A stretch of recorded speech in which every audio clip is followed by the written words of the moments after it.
Hello, today I thought I'd show you a painting using acrylic inks. Acrylic inks are wonderful to work with because you can draw with them, you can paint with them, and when they're dry they're completely waterproof.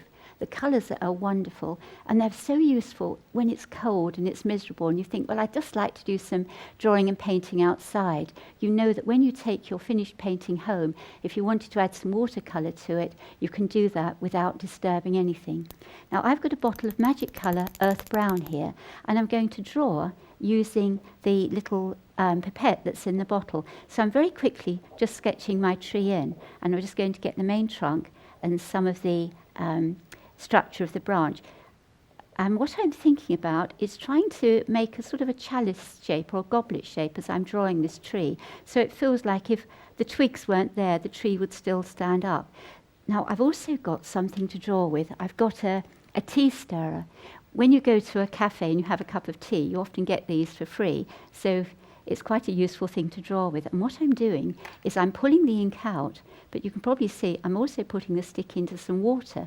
So what that's doing is it's diluting the colours, so the twigs aren't quite as dark at the edge of the paper as it comes away from the tree. Two things happen. We get sky colour on the twigs, so sometimes the twigs look lighter because they're picking up light from the sky, but also they are sometimes lighter. You know, we all see trees, we know spring's coming because the twigs change colour and they get this wonderful sort of orange into them. It's a little bit wet there, but I can keep on pulling up and I'm just allowing this to go quite quickly into the drawing.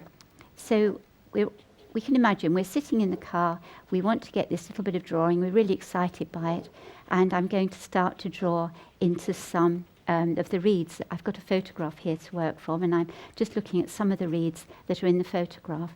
So I'm pulling this tree colour down, the ink colour down, Magic Colour Earth Brown, and I'm starting to add water, so the water is just running into the ink and it's lightening it. So it's all going to be quite waterproof when it dries. I've got the ink again here, so if I wanted to, I could add a little bit of ink through here. Now I've not used a paintbrush. At the moment I'm just drawing, and I'm going to dip the stick into the ink so I can carry on quite quickly with this. So I've got a few dots and dashes and marks, and what I'd like to do is to put a little stream or a little ditch in the edge of the field here, so that when I get back to the studio and I might want to paint back into this, I can bring in some of the colour that's in the sky and make it feel like a wintry landscape with water. Sometimes it might lie in the field furrows. So what's nice about having a stick is you can sort of dot and dash with it and make all sorts of marks. Wonderful for drawing stone walls if you have those near you. Wonderful for fences because we can make very fine lines with the stick. And as you can see, I'm just adding some water. So my sketch is just very quickly progressing. Some of it is just ink from the bottle, and some of it is using a little bit of water as well. So my hedge is coming back through here, my reeds are coming back through here, and we're all going into the landscape at the back. So to go into the landscape at the back, I want to get a sense of it being perhaps a bit more atmospheric, especially in the winter, where the mist in the atmosphere often softens and greys and makes things look more violet. So I'm going to just plan out where my distance is going to be with the stick, and then I'm going to start to paint with this so that it very quickly builds up some distant trees and some distant landscape for me. So I'm just drawing a few little bits of shrub and tree through here. Maybe I'll bring this one down. This is what's lovely with the inks, is you can sort of play around with them and invent what you want to have in the picture. So I'm just putting a little building in here.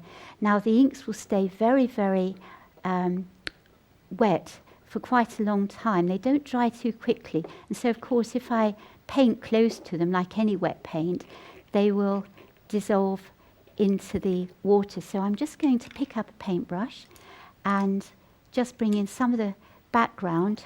I've got some water here and I'm just drawing into that line and just letting some of this flow away. So I'm getting a monochromatic landscape. So I've got my landscape in here very, very quickly, and again, I could take it home at this stage and think, well, that's okay, I can work from this at home. But I just want to show you a little bit more.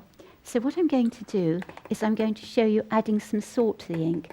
So I'm going to add a colour called Astral Yellow, which is very bright, as you can probably see. Where it touches the brown is going to float into the yellow. And I'm going to try and get this feeling of oilseed rape that I've got in the photograph by adding some salt into it. Now, what the salt will do is it will make little starbursts of colour. Little starbursts of white into the painting. So we get these lovely little starbursts. But the other thing the salt will do is it will hold the ink. So if I want to make a green, and I've got a colour here called Lagoon Blue, I'm mixing that with my yellow to make a green. When I put the green on, it sort of creeps in between the granules of salt and starts to give me the feeling of perhaps some of the stems of the rape, because it sort of moves quite interestingly through there. Again, it's quite a fun thing to practice. So far we've had Lagoon Blue, and we've had Earth Brown, and we've had Astral Yellow. So paint that. Now at this stage, I could decide, well, I really quite like this, and so I'll dry it and I can put my sky in. Once it's dry, everything is set, nothing will move. So if I just dry this quickly, and then I'll get the sky into it, and we can see how we can finish the picture. Once it's dry, nothing will move. So I'll just leave it there for a little while and dry it. Hello again. This is dry now, so I'm going to paint the sky. And this is the advantage of the acrylic inks. We can take the painting home. Knowing it's dry, nothing will move. So our initial sketch can be worked on in the studio. And of course, we can then decide that we would like to catch what we saw in the real world when we're back in the studio, or we might decide that we like to change the colours. Now, I'm just splashing some water onto here very quickly. You don't have to be too particular about how you do this, because when we put the inks on, we want the inks to just sort of flow into the water that's there, but we want to get that airy feeling that we get in the early spring, where the air is still full of moisture, and it's not like a summer's day with a perfectly even sky. If the sky is ever really even, we've got lots of light coming through and lots of air billowing around. So as I'm painting this, I'm mixing Lagoon Blue, which we've seen already, and I'm using the Earth Brown that we've seen already, but I've added a marvellous colour into it called Mars Red, which is actually quite a mauvey pink. This is going to be very mauve, but you can sort of see the colour. And I'm just pushing it a little bit to the mauve to give the feeling of a complementary contrast. So we've got the mauve of the sky against the yellow of the oilseed rape. And I'd like to pick up the feeling of the rape just coming up into the sky at the base of the sky. So that's just going to come through there. You can see I'm just wiping my brush on the tissue just to blend that colour in. And again, I can come back with a little bit of violet into there, and that will just quieten it down. What the violet will do is just grey the colour slightly. While I've got that colour, I'm just going to bring some of that into the water so that my water's picking up that sky colour. I had a little bit of Lagoon Blue at the top of the sky, so I'm just bringing that in. And then I'd like to just put the reflection of the tree into this, and we're more or less there. So back with the brush into the Earth Brown that I've been using, and I'm just going to drop this in. Now the inks are very explosive, so when I put the reflection in, it will tend to flow and run, but that's rather beautiful because it gives us the feeling of the reflection. One last colour, Golden Sand, and what the Golden Sand is going to do is just going to work into one or two areas of the reeds that I've got through and the hedge that I've got through in the background, just to colour that in.